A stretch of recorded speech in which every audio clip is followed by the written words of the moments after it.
नमस्कार दोस्तों। हम सभी चाहते हैं कि हम अपनी लाइफ में कुछ वेल्थ क्रिएट कर पाएँ, जो हमारे आने वाले टाइम को ना एक अच्छा टाइम में कन्वर्ट कर सकें। दोस्तों, हम चाह के भी ना एक साथ कोई धन इकट्ठा नहीं कर सकते हैं। अगर हम किसी चीज़ शुरुआत अगर आज से करते हैं ना, तो आने वाले टाइम में वो अपने लिए एक अच्छा साधन बन जाएगा। एक आम इंसान को किस चीज़ की समझ होती है, कैसे वो पैसा बना सकता है? या तो वो बैंक में डिपॉजिट करे, वहाँ पे सेविंग में रख के पैसा कमाए, लेकिन आजकल सेविंग में कुछ इंटरेस्ट मिलता नहीं है, 3-3.5% इंटरेस्ट मिलता है। दूसरा साधन होता है एफडी कर दे, उसमें भी कोई अच्छा खासा रिटर्न बैंक नहीं देता, 6-6.5%, 7% तक इंटरेस्ट मिलता है। पहले 7.5% मिलता था, अब तो 7%, अब तो 6.5% तक आ गया है। तीसरा, हम पोस्ट ऑफिस में पैसा जमा कर दें, वहाँ पर भी सेम इंटरेस्ट मिलता है आपको, 7-7.5% इंटरेस्ट मिलेगा।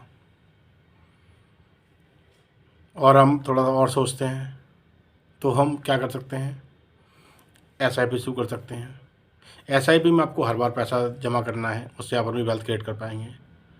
तीसरा आता है लम सम इन्वेस्टमेंट। अगर आपके पास पैसा है, आप चाहते हैं कि उस पैसे को प्रॉपर तरीके से आप इन्वेस्ट कर दें और आप अपने 15 से 20 साल के बाद उस पैसे को आपके लिए वो अच्छा वेल्थ बना के दे सके। आपने कहीं कोई प्रॉपर्टी बेची या कोई अपने कोई भी कुछ भी कहीं से आपका रिटायरमेंट का पैसा आ गया, या किसी को उधार दिया हुआ था वो पैसा आपके पास वापस आ गया, आप चाहते हैं इस पैसे को आप सही तरीके से काम पे लगाएं, तो वो कैसे कर सकते हैं दोस्तों? या तो बैंक में एफडी कर दो, या फिर आप इसको म्यूचुअल फंड में आप लमसम म्यूचुअल फंड अमाउंट में आप लगा दो, या किसी इंडेक्स फंड में आप लगा दो। आपने देखा होगा कि पहले हमारा जो इंडेक्स फंड जो जिसकी वैल्यू चलती थी शेयर मार्केट में, इंडेक्स फंड पहले 20,000 था, फिर 25,000 हुआ, फिर 30,000 हुआ, आजकल तो ये 40,000 के आसपास चल रहा है। और ये हमेशा टाइम के हिसाब से बढ़ता रहेगा, कभी कम कभी ज़्यादा, कभी कम कभी ज़्यादा होता रहेगा, लेकिन ये बढ़ता रहेगा। जिस तरह इंडेक्स फंड बढ़ेगा वैसे हमारी फ़ंड की वैल्यू बढ़ेगी। वैसे ही हमारे जो इन्वेस्टमेंट होते हैं, चाहे वो म्यूचुअल फंड में चाहे एसआईपी में हो, उसी की बेसिस पर हमें रिटर्न मिलता है। क्यों मिलता है उसकी बेसिस पर रिटर्न? उसका रीज़न होता है, हमारे फंड को हम किसी एसआईपी या म्यूचुअल फंड में पैसा लगाते हैं, वो पैसा हमारे जाके ऑटोमेटिक इंडेक्स फंड में लगता है।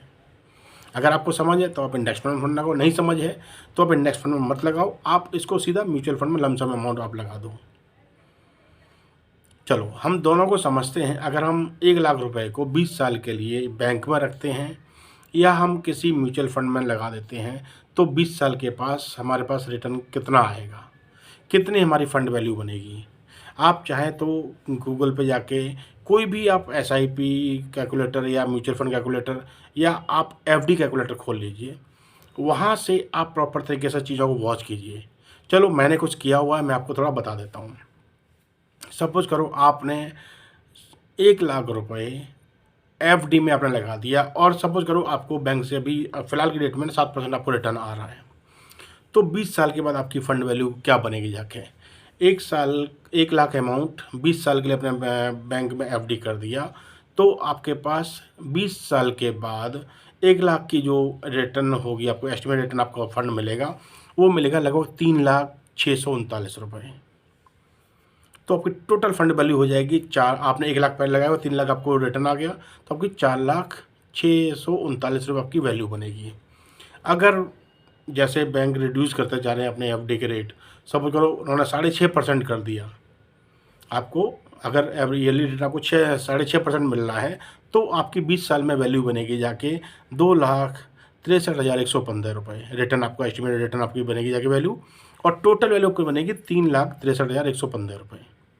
और यही अगर स्मार्टली आप म्यूचुअल फंड में इन्वेस्ट कर देते हैं और आप इन्वेस्ट करके आप शांत होकर बैठ जाते हैं, तो इमेजिन कीजिए अगर आपको 15% भी रिटर्न आया, तो आपको 20 साल के बाद आपको मिलेगा 1,00,000 के अगेंस्ट आपको जो एस्टिमेट रिटर्न वैल्यू आपकी बनेगी 15,36,654 रुपये। टोटल फंड वैल्यू आपकी बन जाएगी 16,36,654 रुपये। अगर टाइम अच्छा रहा और आपको अगर 20% रिटर्न आपको दे गया, मार्केट आपको 20% रिटर्न आपको मिल गया, तो आप उम्मीद करेंगे आपको एस्टिमेट रिटर्न कितना मिलेगा 20 साल के बाद 1 लाख के अगेंस्ट? 37,33,760 रुपये आपकी टोटल फंड वैल्यू हो जाएगी। 38,33,760 रुपये। आप इमेजिन कीजिए, अगर आपने स्मार्टली पैसे को इन्वेस्ट कर दिया म्यूचुअल फंड में, और आपको अभी तो हमने सिर्फ आपको 20% के हिसाब से बताया, अभी आपको इसमें 25% भी मिलने की पॉसिबिलिटी हो रहेंगे। मार्केट अप एंड डाउन रहता है, तो आपको अगर एवरेज आप लास्ट में कैलकुलेट करेंगे ना, तो आपको 25 से 30% के आसपास आपको मिलेगा। तो आप इमेजिन कीजिए आपकी फंड वैल्यू क्या बनेगी। ये है स्मार्ट इन्वेस्टमेंट का तरीका। आप भी इस तरीके को अपनी लाइफ में अप्लाई कीजिए। अगर आपके पास पैसा पड़ा हुआ तो लमसम अमाउंट आप म्यूचुअल फंड में आप इन्वेस्ट कर दीजिए, और म्यूचुअल फंड में अपना पोर्टफोलियो किस तरह बनाइए कि आपको फंड आपका ग्रो करता रहे। देखो, कहते हैं ना, किसी एक टोकरी में अगर आपने अंडे रख दिए और वो टोकरी गलती से हाथ से छूट गई तो अंडे टूटने के चांसेस हैं। तो आप अपना 1 लाख का पोर्टफोलियो बैंक में यहाँ पे बनवा लीजिए, या किसी स्मार्ट वेल्थ एडवाइजर के साथ कनेक्ट होकर उसे बनवा लीजिए अपना पोर्टफोलियो, और आप उसको प्रॉपर तरीके इन्वेस्ट कर दीजिए। और एफडी में या रिकरिंग डिपॉजिट में पैसा रखने का कोई लॉजिक नहीं है, यहाँ से आपको कोई रिटर्न नहीं मिल पाता। कहते हैं ना, इन्फ्लेशन रेट आपका है 7-7.5% के आसपास। अगर इन्फ्लेशन रेट से ऊपर का जो आपका ग्रोथ है वो आपका एक्चुअल ग्रोथ है, क्योंकि आपको हमेशा अपने इन्फ्लेशन टाइम क्रम आपका जो रेट चल रहा है उसको भी बीट करना है। उसके ऊपर का जो प्रॉफिट है वो आपका एक्चुअल प्रॉफिट है, वो आपका फंड ग्रो कहलाएगा। 7.5%, 7% से नीचे का जो भी वैल्यू है वो आपके लिए बराबर है। आज से 20 साल बाद जो आपकी 1 लाख की वैल्यू है वो आपकी और भी माइनस में चली जाएगी, क्योंकि इन्फ्लेशन रेट 7% जो रहेगा ना वो आपका 3 लाख बन जाएगा। तो आपकी फंड वैल्यू क्या बनी? कुछ नहीं, ना के बराबर। आपकी आज का 1 लाख कल के 3 लाख के बराबर हो जाएगा। अगर आपने इसको स्मार्टली इन्वेस्ट कर दिया तो आपका इन्फ्लेशन को भी आप मीट कर पाएंगे और आपकी फ़ंड वैल्यू बनेगी। अब अगर आप इन्फ्लेशन को डिफरेंस देखना है, सपोज करो 1 लाख रुपये आज आपने म्यूचुअल फंड में लगाए हैं, 20 साल के बाद अगर हम आपको 20% रिटर्न आपको दे गया मार्केट, तो आपके पास फंड वैल्यू हो जाती है, आपकी फंड वैल्यू 38 लाख। 3 लाख आप माइनस कर दो, क्योंकि इन्फ्लेशन का जो आपका पीरियड है ना, ये 3 लाख आप माइनस कर दो, फिर भी आपके पास 35,33,360 रुपये आपके प्रॉफिट में है। आपका ये वेल्थ है एक्चुअल में आपकी। इस चीज़ को समझिए, सीखिए और अपनी लाइफ में एक फंड इकट्ठा करने का एक जरिए को अपनाइए, तभी आप ग्रो कर पाएंगे। चलो फिर मुलाकात हो किसी और टॉपिक के साथ में। यूँ ही मुस्कुराते रहिए, हंसते रहिए, और चैनल को सब्सक्राइब करना मत भूलिएगा। हम आपके लिए फिर कुछ और आपके लिए फ़न क्रम मैनेजमेंट से रिलेटेड इन्फॉर्मेशन लेके आएंगे, आपको यूँ ही सिखाएंगे। चलिए, यूँ ही मुस्कुराते रहिए, यूँ हंसते रहिए, यूँ ही खुशियाँ बिखेरिए। अपनी लाइफ में हमेशा पॉजिटिव रहिए और हमेशा कुछ ना कुछ सीखते रहिए। धन्यवाद, नमस्कार।